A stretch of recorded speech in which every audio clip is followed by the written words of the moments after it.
Me da mucho gusto estar con cada uno de ustedes en este Día del Señor. Es un privilegio nuevamente poder estar aquí en la casa del Señor y estudiar un poco de la palabra de Dios. Quiero decirles que estos mensajes están dándole la vuelta al mundo. No porque yo sea un predicador especial, ni mucho menos. Simplemente que la tecnología nos da la oportunidad y el privilegio para nosotros predicar este mensaje al mundo. Las personas en este tiempo que nos ha tocado vivir se han hecho muy dependientes de lo que es el Internet y las redes sociales. Así que estas son las herramientas que Dios nos está poniendo hoy a nuestra disposición para que llevemos a cabo esta obra y llevemos y prediquemos este mensaje al mundo que no lo conocen. Quiero recordarles que tenemos nuestro canal en YouTube, El Fuerte Clamor. Nunca se le olvide de visitar el canal en su tiempo libre. El Fuerte Clamor, el predicador de la silueta negra. Allí encontrará cada uno de estos temas que han sido presentados aquí en nuestra iglesia. Ahí tenemos más de 500 mensajes ya en esa página. Así que usted puede aprovechar el tiempo para visitar esa página y así usted pueda escuchar cada uno de esos mensajes. También tenemos los programas de radio que salen y se transmiten aquí en nuestra ciudad, donde presentamos estos programas. Cada domingo nosotros los presentamos también o los subimos a nuestra página de internet, El Fuerte Clamor, en YouTube. Háblenle a sus amigos, a sus compañeros de trabajo, a sus familiares. Háblenles de la página para que ellos también se suscriban y puedan también tener acceso a cada uno de estos mensajes. Hemos comenzado una serie nueva que la hemos titulado El Santuario, el Tabernáculo. Hemos hablado ya, este sería el tema número 3. ¿Por qué? Ustedes dirán, yo me he dado la tarea de presentar esta serie. Ya les voy a decir por qué. Las personas que quizás no están muy familiarizadas con este cuadro que aparece aquí a mi derecha e izquierda para ustedes, es el cuadro del tabernáculo o el santuario, como se le conocía. Cuando el pueblo de Israel fue sacado de la cautividad de Egipto, ustedes saben y nosotros, conocemos todos de que los israelitas estuvieron en Egipto más de 400 años en cautiverio. Cuando Dios los sacó de la cautividad de Egipto, Dios los llevó al desierto, obviamente, porque era la ruta que los iba a llevar posteriormente, ¿a dónde? A la Canaán terrenal. Lamentablemente ustedes y yo conocemos la historia. El pueblo de Israel no llegó a Canaán terrenal como estaba planeado o previsto por Jehová. Por su rebelión, por su pecado, tuvieron que quedar transitando en el desierto ¿cuánto tiempo? 40 años. O sea, los planes de Dios no era que el tiempo de Egipto a Canaán durara 40 años. Lo que sucede es que por el pecado de los israelitas, la travesía duró 40 años. Pero mientras ellos se encontraban en sus jornadas por el desierto, el Señor les mandó a levantar un santuario. Y ustedes dirán, ¿para qué? Nosotros en el tema anterior, ustedes recordarán, ya muy pronto va a subir al canal, para aquellos que no tuvieron la oportunidad de verlo, el propósito principal por el cual Dios mandó levantar este tabernáculo o santuario en el desierto, era para manifestar su presencia en medio del pueblo de Israel. Eso fue lo que estudiamos en el tema anterior, o sea, el sábado pasado. Cada uno de estos objetos o muebles que ustedes ven allí en el santuario, los vamos a ir estudiando detenidamente en nuestros próximos estudios. Pero a manera de un repasito rápido, este tabernáculo estaba encerrado por cortinas de lino. Tenía un encierro y al frente tenía una puerta de acceso. No, era la única puerta. Ustedes pueden ver el cuadro. Si ustedes notan, siéntanse libres después de terminado el culto de acercarse y mirar el cuadro más de cerca. Si ustedes notan, solamente había una puerta de acceso al patio o al atrio, como se le llamaba, la parte exterior del tabernáculo, porque en sí el tabernáculo era, como vamos a decirlo así, como el templo, como decir la estructura, era una carpa grande, pero la parte de afuera del tabernáculo, esa parte de afuera era conocida como el atrio o el patio. Allí habían dos objetos. ¿Y por qué una sola puerta de entrada? ¿Por qué no dos o por qué no tres? Todo eso lo vamos a ir estudiando, porque esa puerta representa a Cristo. Y solamente hay un medio de salvación para el hombre, que es Cristo Jesús. No hay dos, no hay tres. Bien, en el patio habían dos muebles. Estaba el primero, era el altar de los sacrificios. Allí era donde el sacerdote sacrificaba, el pecador le quitaba la vida a la víctima y el sacerdote la colocaba en el altar para ser quemado. Y usted dirá, ¿y eso para qué se hacía? ¿Usted han olido carne quemada? Tiene un olor desagradable, ¿verdad? Pero la Biblia dice que eso era un olor grato a Jehová. Todo eso tiene un significado, no se preocupen, todo eso lo vamos a ir estudiando poco a poco. El segundo mueble era el altar, era la fuente del lavacro, ahí había agua. Los sacerdotes, antes de entrar al santuario a oficiar, tenían que lavarse los pies y las manos. No podían entrar allí con las manos sucias ni los pies sucios. Eso también tiene un símbolo, lo vamos a ir estudiando también. Pero dentro del santuario ya en sí, habían dos departamentos. Y esos dos departamentos estaban divididos por un velo, por una cortina recamada con querubines, muy bonita. El primer departamento era el conocido como el lugar santo. Allí en el lugar santo habían tres objetos. Estaba el pan de la proposición, que también representa a Cristo, yo soy el pan de vida. Ese pan era de 2 hileras, 6 cada hilera. Representaba 12 en total, representaba las 12 tribus de Israel. Ese pan se cambiaba todos los sábados. O sea, los sacerdotes ponían pan fresco todos los sábados. Eso indica que en la iglesia debe haber pan fresco todos los sábados. ¿Verdad, hermana Luisa? Eso hablábamos usted y yo hoy, ¿verdad? Muy importante. También estaba la lámpara de los 7 brazos o el candelabro. Esa lámpara tenía que arder constantemente, no se podía apagar. El suministro para que la lámpara ardiera era aceite de oliva. Esa lámpara es símbolo del Espíritu Santo. El Espíritu Santo tiene que estar presente diariamente en nuestras vidas. ¿Lo necesitamos o no? ¿O solo los sábados nada más? Diariamente. ¿Por qué? Porque cada vez que salimos por la puerta de nuestros hogares, allá hay un enemigo feroz que se llama Diablo y Satanás, que nos está esperando, listo para tentarnos, listos para atacarnos. Y necesitamos del poder del Espíritu Santo, de ese aceite, para poder vencer a Satanás. Amén. También esa lámpara representa a Cristo. Jesús dijo, yo soy la luz del mundo. Y también ahí en ese primer departamento se encontraba el altar del incienso. Ahí se quemaba incienso diariamente también. ¿Cuántas veces usted ora? ¿Solamente una vez por semana? ¿Una vez cada vez que se acuerda? ¿Cada cuánto usted ora? ¿O cada cuánto debemos orar? Diariamente. Ese incienso representaba, ¿qué cosa? La justicia de Cristo, que era envuelta en las oraciones de los justos. ¿Saben que para que nuestras oraciones sean contestadas en el cielo, tienen que ir envueltas con la justicia de Cristo? Y en el segundo departamento, después de que usted cruzaba el velo, se encontraba solamente un mueble. Era llamado el altar de... Perdón, el altar no, me distraje con esta jovencita, me distrajo. Me sacó de línea, compañera. Ya le voy a dar la palabra rapidito. Se encontraba el arca del pacto, dime.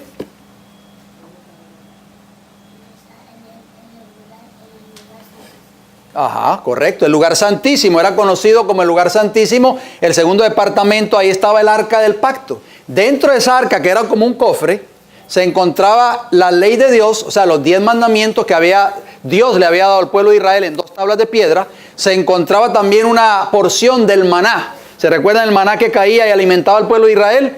y se encontraba la vara de Aarón que había reverdecido. Eso también tiene un significado, lo vamos a estudiar también muy pronto. Esa arca era cubierta con una tapa. Y sobre esa tapa, que era la tapa del propiciatorio, la silla de la misericordia, como aparece en la versión en inglés, habían 2 querubines. ¿Y qué se manifestaba en medio de esos 2 querubines? La gloria de Dios. Ahí era donde se manifestaba la gloria de Dios. Les voy a hacer una pregunta. ¿Por qué Dios no mandó a poner esa arca del pacto aquí en la puerta, junto a la puerta? ¿Se han hecho alguna vez ustedes esa pregunta?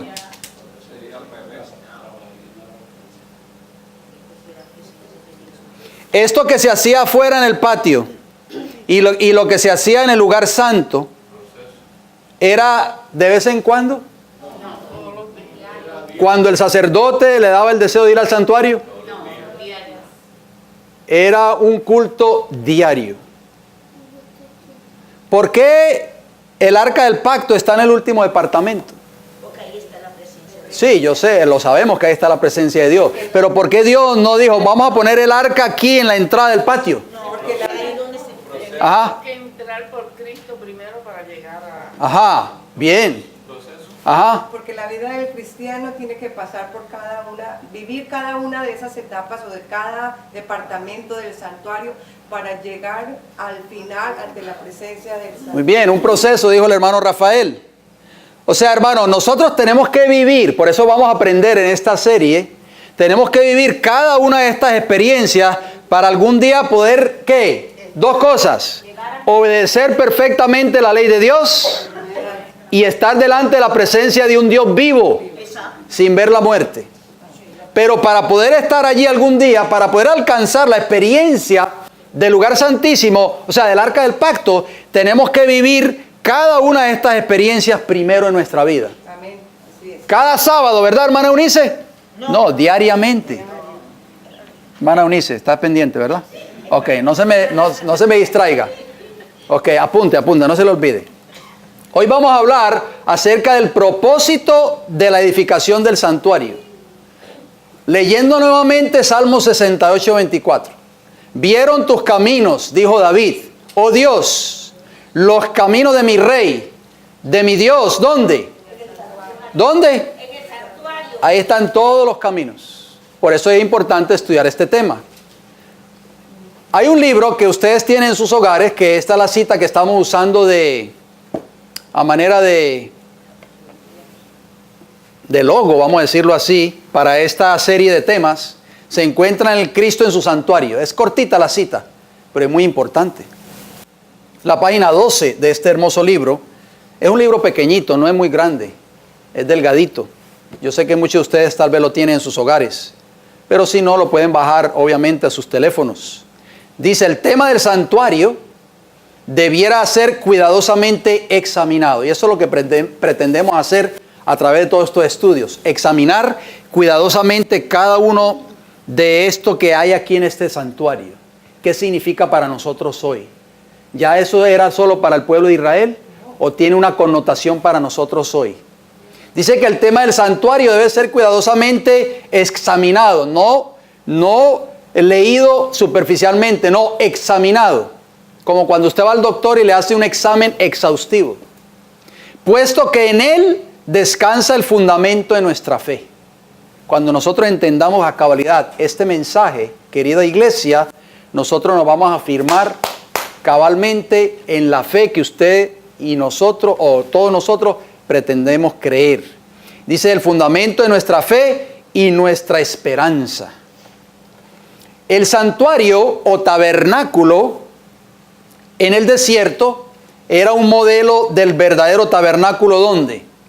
En el cielo. Esto es un repaso a manera de introducción. Ustedes recordarán en el tema pasado, leímos a Éxodo 25:8 y el versículo 40. Aquellos que traen sus libretas tengan la bondad, si así lo desean, de anotar estos textos para que así ustedes los puedan leer más tranquilamente en sus hogares. Éxodo 25:8 dicen, esto fue lo que Jehová le dijo a Moisés en el monte: y harán un santuario para mí y habitaré en medio de ellos. Ese era el plan de Dios, habitar en medio de su pueblo, morar en medio de su pueblo. Ese mismo plan desea Dios para nosotros hoy. Dios quiere morar en tu corazón y quiere morar en mi corazón. ¿Qué dice el versículo 40? Le dice Jehová a Moisés, mira y hazlo. Mira, observa el modelo original. Dios le muestra el modelo original. Mira y hazlos conforme al modelo que te ha sido mostrado. ¿Dónde? En el monte. Ya vimos la semana pasada que el propósito de Dios para levantar este santuario en el desierto era morar en medio de ellos. Pero no hemos leído unos textos muy importantes que sí quisiera leer en esta hora. Vayan conmigo, por favor, en Éxodo 29. Acompáñenme, Éxodo capítulo 29, y vamos a leer otro propósito por el cual Dios mandó hacer un santuario al pueblo de Israel en el desierto. Éxodo 29. Todas estas palabras necesitamos nosotros considerarlas detenidamente, querida iglesia. ¿Saben por qué? Porque a veces cuando nosotros leemos la Biblia, la leemos tal vez un poquito rápido y pasamos por alto ciertos detalles. Por eso Jesús dijo en Juan 5:39, escudriñad las Escrituras. Tenemos que detenernos, escudriñarla, escudriñar lo que leemos. Éxodo 29, versículo 44 al 46.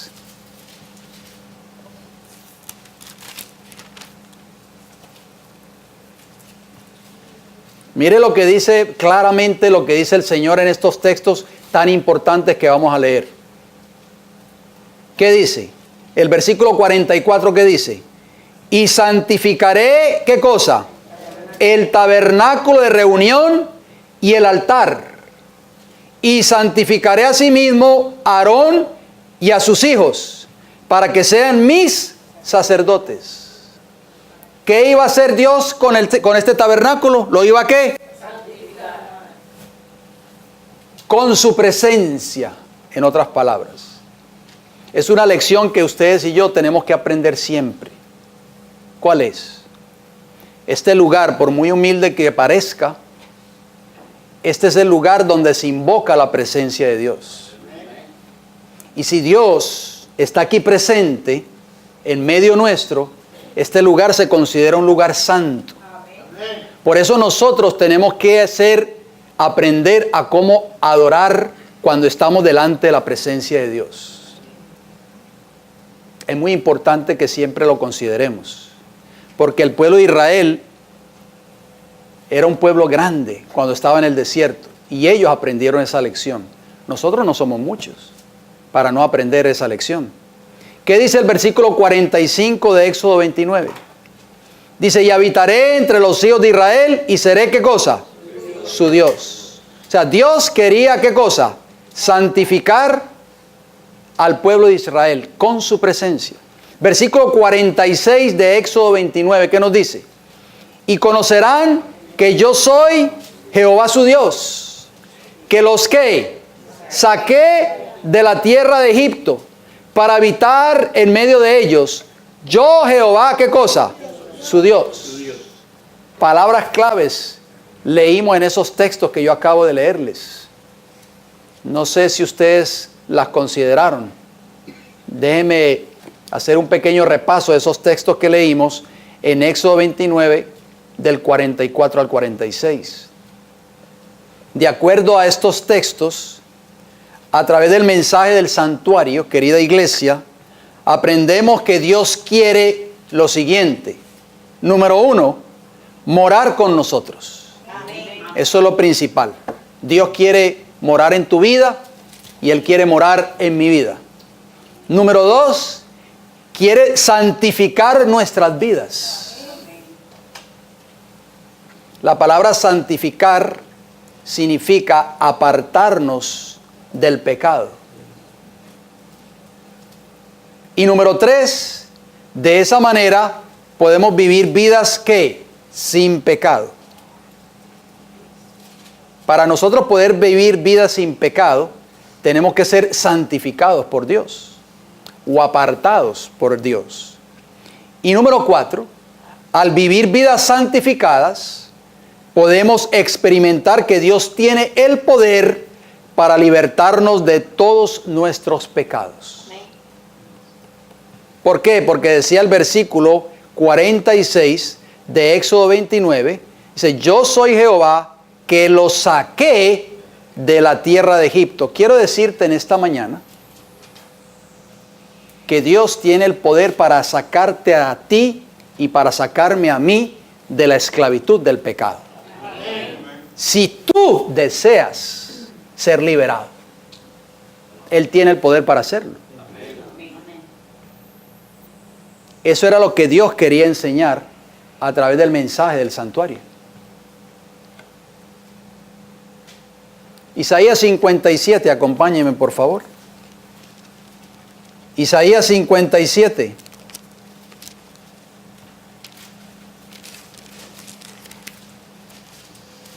Versículo 15. Mire lo que dice, esto es un hermoso texto bíblico. Porque así dijo el alto y sublime, el que habita la eternidad, y cuyo nombre es el Santo. Yo habito en la altura y la santidad, y con el quebrantado y humilde de espíritu, para hacer vivir el espíritu de los humildes y para vivificar el corazón de los quebrantados. No solamente Dios mora en un lugar eterno, no solamente Él habita en la altura y la santidad, sino que también Él quiere morar con el quebrantado y humilde de espíritu. ¿Quién es el quebrantado en la Biblia? El quebrantado es aquel o aquella que reconoce su pecado, que lo confiesa y se aparta. Esa es la condición que Dios desea de cada uno de nosotros para poder alcanzar el perdón. Dios está dispuesto a perdonar todos nuestros pecados. Él está dispuesto a perdonar toda nuestra vida pasada, pero siempre y cuando nosotros estemos dispuestos a confesar el pecado, a entregar esos pecados en las manos de Cristo y a consagrar nuestras vidas a Él. ¿Saben que hay una iglesia que no quiere que Cristo habite en ella? ¿Cuál es esa iglesia? Es la iglesia de la Odisea. Apocalipsis 3:20, todos conocemos ese texto. He aquí yo estoy a la puerta y ¿qué? Y llamo. Cristo está fuera de la Odisea y está tocando la puerta. Si alguno oye mi voz, dice Apocalipsis 3:20, y abre la puerta, o sea, la puerta de su corazón, entraré a él y cenaré con él y él conmigo. O sea, Cristo, a través de su palabra, quiere entrar a tu vida, quiere entrar a tu corazón. Y es por eso que aparece allí como tocando la puerta. Fíjese que Cristo no forza la entrada, no trata de entrar. ¿Por qué? Porque la entrada de acceso de Cristo en el corazón humano se la da la persona que quiere recibirlo, que quiere dejarlo entrar a su casa, que quiere que Cristo sea su huésped permanente. Pregunta, estas son preguntas para meditar, no es para que usted me las conteste.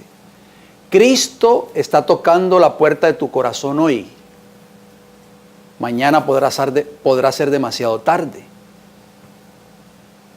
¿Estarás dispuesto a dejar entrar a Jesús en tu vida hoy? Si tú dejas que Cristo entre a tu vida, Él va a transformar tu corazón. Hermano, ¿usted podría tumbar el volumen de las bocinas, por favor? Es que estoy oyendo un ruido acá. Gracias. He aquí yo estoy a la puerta y llamo. Escuchen esta declaración, este pensamiento que ustedes van a escuchar. Se encuentra en un hermoso libro, El deseado de todas las gentes. Ese libro es la mayor biografía que se haya escrito acerca de la vida de Jesús. Si usted no tiene este libro, y desea obtenerlo, hable con este servidor a la salida. Dice la página 454 de este libro. Escuchen bien lo que dice. Toda amonestación, reprensión y súplica de la palabra de Dios o de sus mensajeros es un llamado a la puerta del corazón. Cada vez que usted viene aquí los sábados y escuche un mensaje de la palabra de Dios, ese mensaje que usted escucha, esa súplica, esa reprensión, es un llamado a la puerta de su corazón. Es la voz de Jesús que procura entrada. Con cada llamamiento, desoído, oigan bien, cada mensaje que usted escucha aquí en esta iglesia, o sea por internet, o sea por la radio, cada mensaje desoído, o sea que le entró por aquí y le salió por aquí, se debilita con cada mensaje desoído, se debilita la inclinación a abrir. Si hoy son despreciadas las impresiones del Espíritu Santo, mañana no serán tan fuertes. Hermanos, esto es bien serio. Porque si usted o yo desoímos el mensaje que el Señor nos está trayendo a través de su palabra, mañana esas impresiones del Espíritu Santo van a ser más débiles. Y finalmente nuestro corazón se va ¿a qué? A endurecer, que ya no vamos a escuchar la voz de Dios hablando a nuestros corazones. Si Jehová habitaba en medio de Israel, ¿podía haber alguna contaminación en el campamento que ustedes creen? No. Vayamos a la palabra del Señor, al libro de Números. Acompáñenme por favor, Números, capítulo 5 y el versículo 3.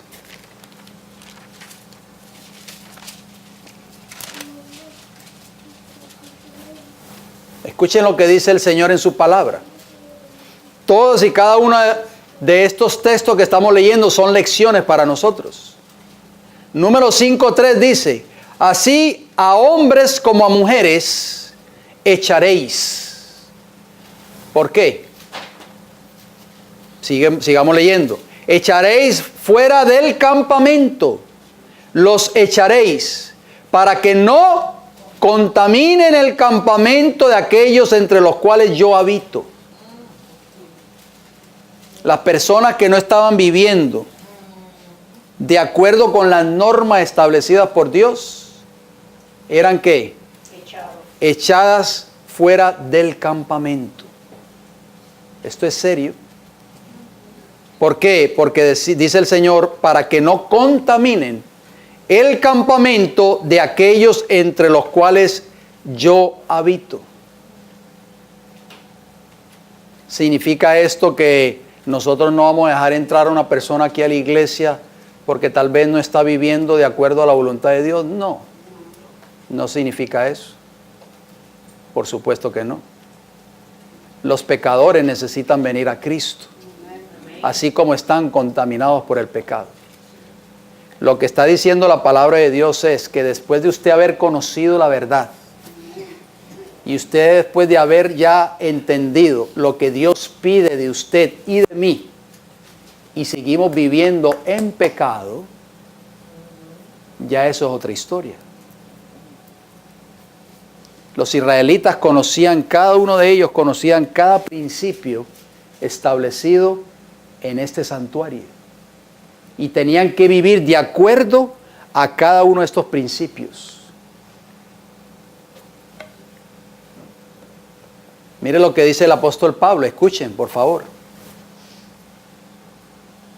Pablo dijo en 1 Corintios 3:16, ¿no sabéis que sois templo de Dios y que el Espíritu de Dios mora en vosotros? Jehová en ese entonces moraba en medio de Israel por la gloria que se manifestaba. Amén. La gloria visible de Jehová. Ahora, Dios mora en cada uno de nosotros, ¿a través de qué? a través del Espíritu Santo en nuestros cuerpos, en nuestras vidas. ¿No sabéis que ustedes son templo del Espíritu de Dios? Dijo Pablo. ¿Y que el Espíritu de Dios mora en vosotros? Mire lo que dice, sigue diciendo el versículo 17 de 1 Corintios 3. Si alguno destruyere el templo de Dios, Dios le destruirá a él. Porque el templo de Dios, que es este cuerpo, el cual sois vosotros, santo es. Amén. Este cuerpo, querida iglesia, no es nuestro. Yo sé que muchas personas me han dicho a mí, yo sé que ustedes lo han escuchado. Dicen, yo puedo hacer con mi cuerpo lo que a mí me dé la gana. ¿Han oído ustedes esa frase? No tengo que entrar en detalles, pero basado en estos dos textos que leímos de 1 Corintios 3, 16 y 17, la palabra de Dios nos está diciendo claramente que este cuerpo no es nuestro. Este cuerpo le pertenece a Dios. Y el Espíritu Santo quiere morar en nosotros. Y si nosotros destruimos este cuerpo, Dios nos va a pedir cuenta de esto en el día del juicio. Debemos de conservar este cuerpo, querida iglesia, para que el Espíritu de Dios pueda morar en nosotros. El Espíritu de Dios morando en nuestras vidas puede hacer un cambio en tu corazón y en mi corazón. Amén. Puede darnos el poder para vencer las tentaciones del enemigo. Nos puede dar el poder para vivir una vida santa delante de los ojos de Dios. Debemos de conservar este cuerpo. ¿De qué forma? De muchas formas. A través de una buena alimentación. A través de evitar el consumo de todo aquello que perjudique la salud de este cuerpo. Me refiero a bebidas alcohólicas, el tabaco, las drogas y todo aquel que tienda a destruir la salud de este cuerpo que es morada del Espíritu de Dios. Es muy importante que pensemos en eso. Muchas de las enfermedades que están tomando lugar en el mundo hoy, las personas que están sufriendo de estas enfermedades degenerativas, muchas de ellas han sido como producto, tristemente, de una mala administración de esta máquina que Dios nos ha dado, este cuerpo que Dios nos ha dado. Hemos abusado del cuerpo, le hemos puesto cosas que no debe, el cuerpo no está apto para recibir, como alcohol, como tabaco, como drogas y otras cosas más. Y una mala alimentación. Presentemos este cuerpo para el Señor, hermanos, para que Cristo pueda morar en nuestros corazones.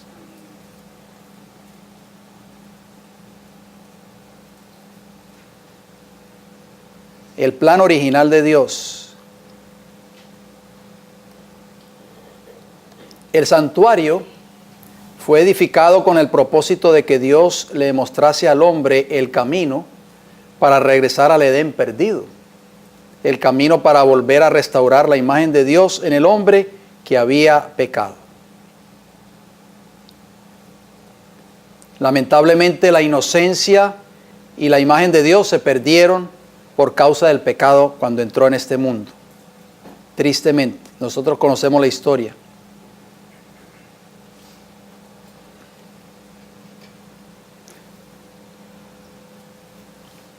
Jesús dijo las siguientes palabras: y yo rogaré al Padre y os dará otro consolador. Ese consolador es el Espíritu Santo, para que esté con vosotros para siempre. El Espíritu de verdad, el cual el mundo no puede recibir, porque no le ve ni le conoce, pero vosotros le conocéis porque mora con vosotros y estará en vosotros. El mundo no le puede conocer. ¿Por qué no le conoce? Porque el mundo no cree que el Espíritu Santo puede obrar en el corazón de la persona que lo recibe y puede transformar su vida. Por eso el mundo duda de ese don que Dios quiere darnos a cada uno de nosotros. Esa dice, para que esté o estará en vosotros. Esa palabra estará o esté en vosotros, en griego es meno, que significa quedarse, morar, permanecer, posar o vivir. Dios quiere vivir en tu vida, quiere vivir en mi vida, quiere morar en tu corazón, pero quiere morar permanentemente. No solo los sábados, sino permanentemente. Vamos a entrar a un punto muy importante acerca de los nombres y títulos dados al tabernáculo. Y esto tiene una connotación para nosotros como iglesia hoy. Número 1, era llamado, como aparece ahí en la foto o en la gráfica, era llamado el tabernáculo. Vayamos a Éxodo, acompáñenme rapidito a buscar estos textos, si son tan amables, por favor. Éxodo 25:9. Estas son palabras de Jehová a Moisés. Noten cómo dice. Dice, conforme a todo lo que yo te muestre, el diseño del tabernáculo y el diseño de todos sus utensilios, así lo haréis. ¿Cuál es ese nombre que se le dio? Tabernáculo. El tabernáculo. Muy importante. La palabra tabernáculo, querida iglesia, simplemente significa tienda o lugar de habitación. O sea que el tabernáculo debía ser la habitación del más alto y sublime, que era Jehová. Amén. Número 2, también era conocido como el santuario. ¿Por qué el santuario? Vamos a Éxodo, allí mismo, capítulo 25 y el versículo 8. Leímos primero Éxodo 25:9, ahora leamos Éxodo 25:8. ¿Qué dice? Y harán un santuario para mí y habitaré en medio de ellos. ¿Qué significaba la palabra tabernáculo? Tienda o lugar de habitación. ¿De quién? Del Todopoderoso. Del alto y sublime, que es Jehová. Y la palabra santuario significa un lugar santo o un lugar apartado. El tabernáculo tenía que ser un lugar apartado para la habitación de un Dios que santo. Número 3, ¿qué otro nombre tenía este santuario tabernáculo? La tienda del testimonio. ¿Cómo se le llamaba también? La tienda del testimonio. Vayamos al libro de Números, capítulo 9. Acompáñenme por favor. Números 9, versículo 15. Noten cómo dice.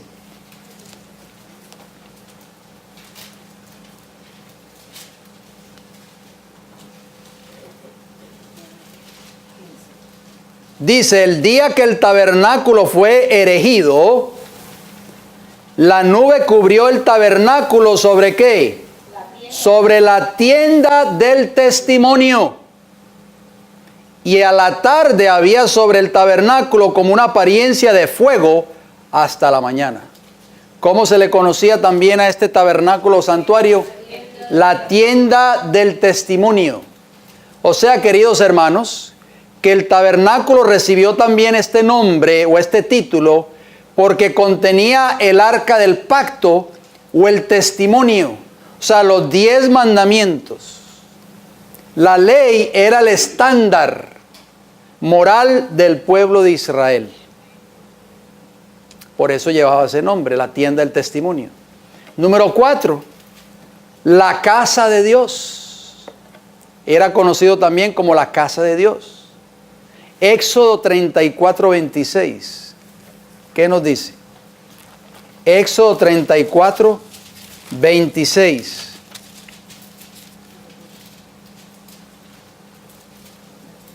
Mire lo que dice. Las primicias, o sea, los primeros frutos, de los primeros frutos de tu tierra llevarás ¿a dónde? A la casa de Jehová tu Dios. O sea, que esta era la casa de Dios en la que él debía ser ¿qué? Señor. Este lugar es considerado como la casa de Dios. ¿Se acuerda cuando Jesús sacó del templo a los que vendían palomas, a los cambistas, a los mercaderes del templo? ¿Qué les dijo a ellos? Ustedes han hecho de la casa de mi padre, será llamada casa de oración. Y vosotros la habéis hecho, ¿qué? Cueva de ladrones. Por eso nosotros tenemos que venir con un pensamiento en la mente cuando entramos por la puerta de este lugar. Ese pensamiento se lo tenemos que inculcar a nuestros hijos, a nuestras hijas en el hogar. ¿Por qué? Porque este recinto donde usted ahora mismo está sentado o sentada es la casa de oración, casa de Jehová, donde se manifiesta la presencia de Dios. O sea, no es un lugar común, no es un lugar cualquiera, no es un parque de diversión. Es donde se manifiesta la presencia de Dios.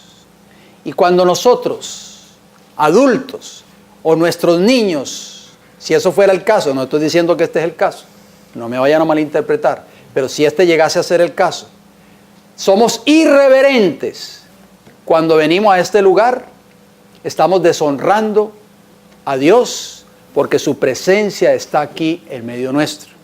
Y es por eso la importancia, querida iglesia, de nosotros concientizar estos pensamientos, estos textos bíblicos, inculcar eso a nuestros hijos en el hogar, para que ellos entiendan que cuando ellos están aquí en este lugar es considerado la casa de Jehová. Cuando usted es invitado a un hogar, si usted lo invita a una familia, a un hogar, o a sus hijos, ¿cómo usted llega a ese hogar? ¿En una forma escandalosa e irreverente? Yo recuerdo cuando yo era niño, en mi país, yo no conocía estas grandes verdades del Evangelio, por supuesto. Pero mi madre, yo nací en un hogar católico romano, mi madre siempre nos leía la cartilla antes cuando la invitaban, sus familiares, sus tías o algún familiar de ella, la invitaban a que fuéramos a la casa. Mi madre siempre nos leía la cartilla. Usted no va a hacer esto, no va a correr, usted no va a hacer esto, usted no va a pedir si le da hambre, nada. Uno tenía que estar, claro, era muy estricto nuestros padres, yo lo reconozco. Cuando llegábamos a ese hogar, los familiares de nosotros se quedaban maravillados. O sea, los hijos de Lucía, mi madre se llamaba Lucía, los hijos de Lucía son unos santos. Esos niños se portan tan bien, son tan educados, no piden nada. Y entonces, hermanos, eso era la forma como nuestros padres nos inculcaban el respeto, la reverencia y el buen portar cuando llegábamos a visitar otro hogar. Y eso es muy bueno porque esos valores que nuestros padres nos inculcaron nos han ayudado a nosotros ahora que somos adultos. A veces nuestros hijos pequeños no entienden, pero ellos lo van a entender cuando sean más grandes. Y si nosotros tenemos que actuar de esa manera cuando visitamos un hogar que nos han invitado, ¿de qué forma usted y yo vamos a actuar cuando visitamos la casa de Jehová? Donde Él se manifiesta, donde su presencia está con nosotros. ¿Vamos a venir nosotros aquí en una forma irreverente? ¿Vamos a entrar por allí hablando fuerte, riéndonos, haciendo chistes o carcajadas? No, hermanos. Tenemos que venir con reverencia, con santidad. Número 5, era conocido el tabernáculo de reunión. Éxodo 40, versículos 34 y 35. Dice, entonces una nube cubrió el tabernáculo de reunión. Éxodo 40, 34. Y la gloria de Jehová llenó el tabernáculo. ¿Cómo se le llamaba? ¿El tabernáculo de qué? Reunión. De reunión, versículo 35. Y no podía Moisés entrar en el tabernáculo de reunión porque la nube estaba sobre él y la gloria de Jehová lo llenaba. ¿Queremos que la gloria de Jehová se manifieste en este lugar cada sábado? Tenemos que vivir de acuerdo a lo establecido en su palabra. Este debía ser el lugar donde la congregación se reuniera junto a la puerta para los días de fiesta y adoración. Todos los aspectos de la verdad que se encuentran en los varios nombres del tabernáculo tienen su cumplimiento espiritual en la iglesia de Cristo de este tiempo. ¿Sabían ustedes eso? ¿Cuál fue el primer aspecto? A ver, los que están anotando. ¿Cómo se llamaba? El primero. La tienda o lugar de habitación. Tabernáculo de habitación. O sea, el lugar de habitación de Dios está ¿dónde? En su iglesia o el pueblo de Dios hoy. Así lo dice Pablo en 2 Corintios 6:16. Escuchen este texto, por favor. Porque vosotros sois el templo del Dios viviente, dijo Pablo. Como Dios dijo, habitaré y andaré entre ellos y seré su Dios y ellos serán mi pueblo. Dios quiere habitar en tu vida, quiere habitar en mi vida. Efesios capítulo 3, versículo 17. También el apóstol Pablo escribiendo dijo, para que habite Cristo por la fe en vuestros corazones. Cristo quiere habitar en tu vida y en mi vida por la fe.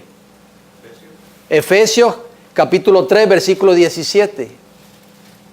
¿Cuál era la segunda connotación? ¿Cómo se llamaba? ¿El santuario de qué? El santuario. ¿Qué significaba el lugar? El santuario. ¿Qué significa la palabra santuario? ¿Lugar qué? Apartado para Dios. La iglesia, ustedes y yo quien les habla, debe ser un pueblo apartado y peculiar para Dios, porque Él habita en ella por medio del Espíritu Santo.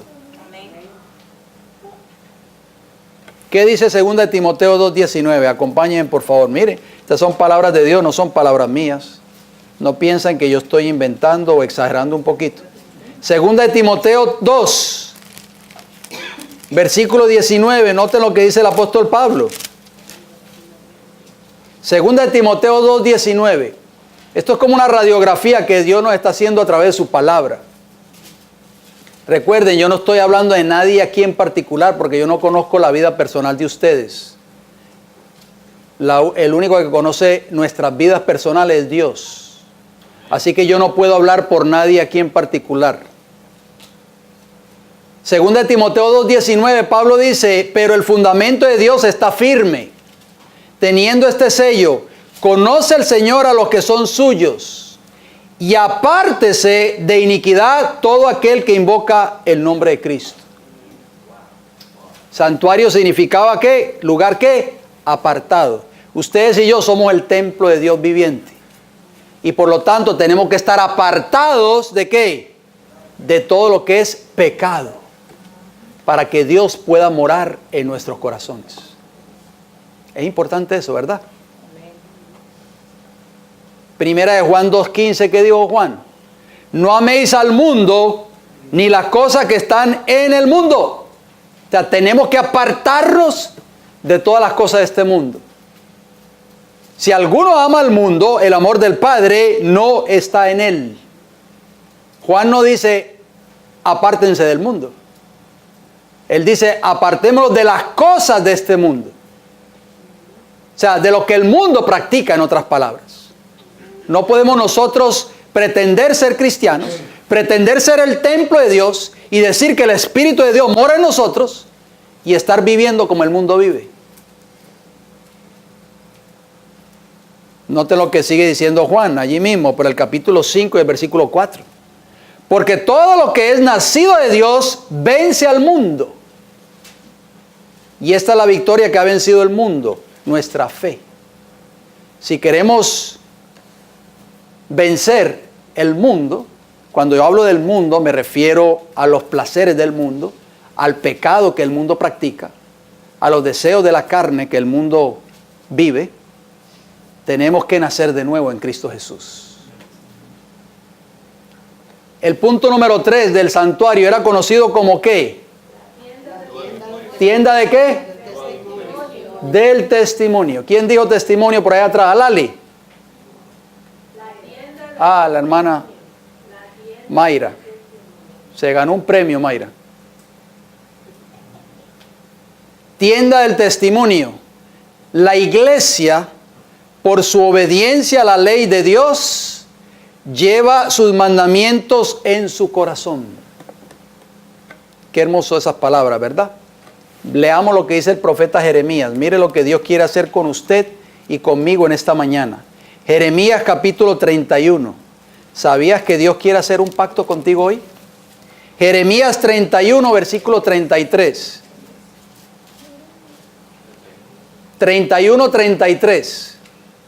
Jeremías 31, versículo 33. Pero este es el pacto que haré con la casa de Israel, o sea, con su iglesia. Después de aquellos días, dice Jehová. ¿Qué es el pacto que Dios quiere hacer contigo y conmigo hoy? Daré mi ley en su mente. ¿Por qué era conocida esa tienda del testimonio? Porque ahí estaba contenido el testimonio de Jehová, que eran sus 10 mandamientos. Daré mi ley en su mente y la escribiré, ¿dónde? En su corazón, y yo seré a ellos por Dios y ellos me serán por pueblo. ¿A quién va a reconocer Dios como su pueblo verdadero en esta tierra? A los que estén obedeciendo cada uno de esos 10 principios de esa ley moral que estaba contenida dentro del arca del testimonio en el lugar santísimo. Esos 10 mandamientos, querida iglesia, necesitamos tenerlos ¿dónde? En el corazón. En la mente, en el corazón. Saben que hay un salmo muy hermoso. Acompáñenme en el Salmo 119. Mire qué sucede cuando usted tiene esa ley moral guardada en su corazón.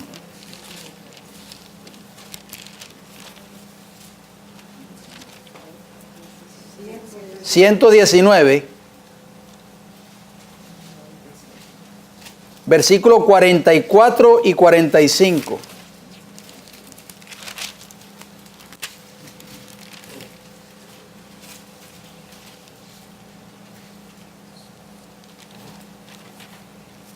¿Qué dice? Guardaré tu ley siempre, para siempre y eternamente, y andaré ¿en qué? Libertad. En libertad, porque busqué tus mandamientos. Amén. ¿Qué tipo de libertad está hablando aquí? Usted dirá, pero ¿acaso no vivimos en un país que es un país libre, Estados Unidos? Que es el que va a la vanguardia de la libertad en el mundo. Está la Estatua de la Libertad allá en el río Hudson, entre Nueva York y New Jersey. ¿Cuántos han visitado esa estatua? Bueno, yo viví allá por 16 años. Está el Parque de la Libertad, que usted va a ese parque y ahí usted puede ver la Estatua de la Libertad a unas cuantas yardas de distancia.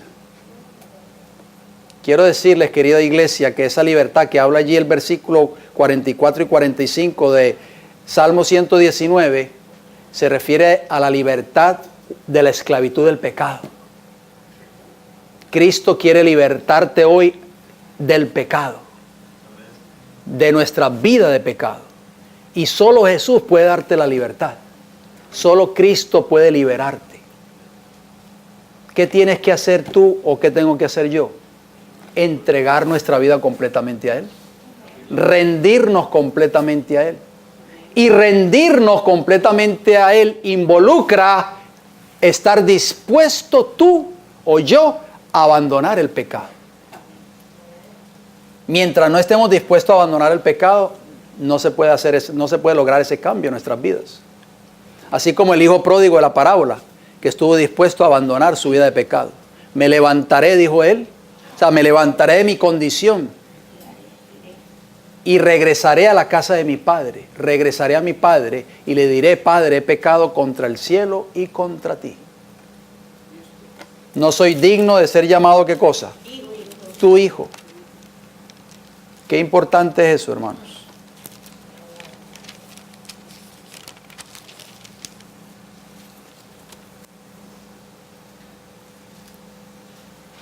Mire lo que dice el Salmo 37, versículo 31. ¿Por qué? Porque estamos viendo la connotación número 3, tienda del testimonio. O sea, la iglesia, por su obediencia a esa ley de Dios, lleva esos mandamientos en su mente. Dios quiere hacer ese pacto contigo hoy. ¿Por qué quiere escribir Dios su ley en tu corazón o en tu mente en el día de hoy? Porque noten lo que dice el salmista David en el Salmo 37 y el versículo 31, un hermoso versículo. Presten mucha atención, por favor. Dice, la ley de su Dios está ¿dónde? ¿Dónde está? ¿Dónde la quiere poner Dios? De acuerdo a Jeremías 31, 33 y también se repite en Hebreos 8, 10. ¿Dónde? Daré mi ley en su mente y la escribiré en su corazón. Y entonces noten, dice, la ley de su Dios, dice el Salmo 37, 31, está en su corazón. Por tanto, sus pies no, ¿qué? No resbalarán. Amén. ¿Queremos estar seguros de que nuestros pies resbalen y caigamos en el pecado? Tenemos que tener esa ley escrita en nuestros corazones. Por eso ese tabernáculo era llamado también la tienda del testimonio. Dios quiere escribir esa ley moral en tu vida, querido hermano y hermana, para que nosotros podamos caminar en libertad. Y sabe que el salmista David, que escribió el Salmo 119, como acabamos de leer, dijo él esas palabras: el guardar tus mandamientos significa andar en libertad o caminar en libertad. La persona que escribió esos textos se llamó David, el rey David. Y David fue esclavizado por el pecado. Él cometió 2 pecados muy grandes en su vida: adulterio y asesinato. Había sido esclavizado por el pecado. Y él pudo darse cuenta después de haberse arrepentido de su pecado y reconocido su pecado, se dio cuenta que la persona que guarda en su corazón o en su mente esa ley moral, verdaderamente está viviendo una vida libre, una vida de libertad. Y él pudo experimentar eso en su vida. La cuarta connotación, ¿cuál era? La casa de Dios. Casa de Dios. La iglesia es la casa de Dios hecha de piedras vivientes. ¿Sabías tú eso? Ya estamos terminando. Primera de Pedro, capítulo 2. Acompañen, por favor, casi al final de la Biblia. Está la epístola de primera de Pedro y de segunda de Pedro. Pero vamos primero a primera de Pedro, capítulo 2. Está después de Santiago. Primera de Pedro 2 y el versículo 5. Mire lo que dice el apóstol. ¿Están conmigo, querida iglesia? Primera de Pedro 2:5, ¿qué dice? Vosotros también, como piedras vivas. Pedro está comparándonos a nosotros como piedras vivas. Sed edificados como casa espiritual y sacerdocio, ¿qué? Santo. Ya vimos que nuestro cuerpo es templo, es santuario del Espíritu Santo. Por lo tanto, nosotros somos esa casa de Dios. Dios quiere que nosotros edifiquemos. Cuando usted edifica una estructura, aquí tenemos hombres que saben de construcción, como el hermano Moisés, como el hermano Ramón y otros hermanos más, que saben que para que una estructura esté firme, debe tener un sólido fundamento. ¿No es así, hermano Moisés? ¿Estamos de acuerdo? Un cimiento sólido. Para que nosotros podamos estar firmes, espiritualmente hablando, tenemos que edificar sobre un fundamento sólido. Por eso dice ahí, vosotros también, como piedras vivas, sed edificados como casa espiritual y sacerdocio santo. ¿Edificados sobre qué fundamento? ¿Cuál es el fundamento para nosotros poder ser piedras vivas y no piedras muertas? Cristo Jesús, a través de su palabra, por supuesto. Vayamos a 1 de Timoteo 3. 1 de Timoteo 3, versículos 15. Noten lo que dice la Escritura, un poquito hacia atrás. 1 de Timoteo 3, 15. Un hermoso texto también. Antes de entrar a la última connotación, la número 5. 1 de Timoteo 3:15 nos dice, para que si tardo sepas cómo debes conducirte en la casa de Dios. ¿Dónde? En la casa de Dios tenemos nosotros que aprender a cómo conducirnos cada vez que venimos y nos congregamos en la casa de Dios, que es la iglesia del Dios viviente, columna y baluarte de la verdad. ¿Cuál es la casa de Dios? La iglesia. La iglesia, dice allí, es la casa del Dios viviente, columna y baluarte de la verdad. Al nosotros venir a este lugar y congregarnos, traemos en nosotros el Espíritu Santo que mora en nuestros corazones. Y si el Espíritu Santo mora en nuestros corazones, nosotros vamos a traer una adoración como Dios desea que se traiga en su casa de oración. ¿Y cuál era la quinta connotación del santuario o el tabernáculo? ¿Tabernáculo de qué? Lali. Tiene 10 puntos, Lali. La iglesia se congrega por medio de ¿qué? De la adoración a Dios. Por eso Mateo 18:20 dijo Jesús estas palabras que todos conocemos ese texto. Porque donde están 2 o 3 congregados en mi nombre, allí estoy yo en medio de ellos. Gloria al Señor. ¿Estamos nosotros congregados en el día de hoy? ¿Habemos más de 2 acá? Cristo está aquí con nosotros. Cristo quiere entrar a tu vida. Cristo quiere entrar a tu corazón hoy. ¿Por qué? Porque Él quiere cambiar nuestras vidas. Él quiere que nosotros vivamos cada una de estas connotaciones que acabamos de citar y vivamos la experiencia del santuario en nuestras vidas. ¿Por qué? Porque Dios, cuando Él venga a esta tierra, viene a buscar una iglesia pura, santa, sin mancha y sin arruga. ¿Por qué? Porque Dios nos va a llevar a un lugar donde no existe el pecado.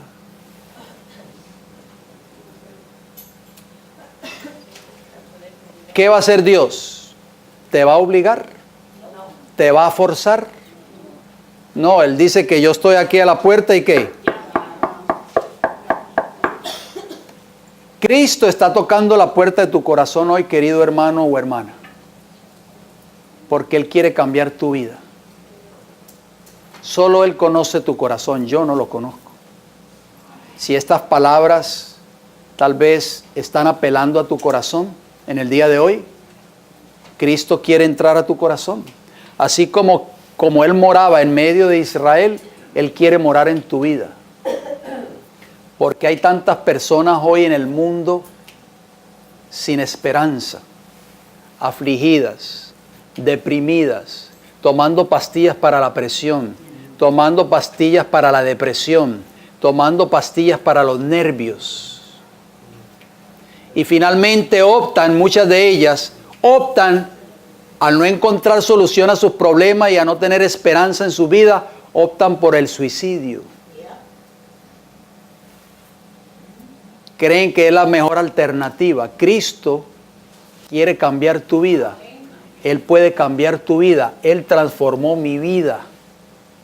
Transformó la vida de cada uno de vosotros. Y puede transformar a todos aquellos que tal vez nos están viendo a través de este mensaje, si están dispuestos a entregar sus vidas a Jesús. Y cuando estoy hablando de entregar, es una entrega completa. Él dice, dame, hijo, tu corazón. Dame, hijo mío, tu corazón. No dice, dame 50% de tu corazón. No dice, dame un poquito de tu corazón. Dice, dámelo completo. ¿Por qué? ¿Es el Señor muy exigente? No, porque Él quiere cambiarte completamente, no parcialmente. Él quiere transformar tu vida completamente hoy. ¿Le darás esa oportunidad a Jesús? ¿Cuántos desean ser transformados por Jesús? Yo quiero ser transformado por Jesús, hermanos. Yo quiero pedirte en estos momentos que cuando vayamos de rodillas, pídele a Dios en oración que entre a tu vida, entre a tu corazón y transforme tu vida y transforme mi vida también. Todos aquellos que puedan, vamos a ir de rodillas, por favor.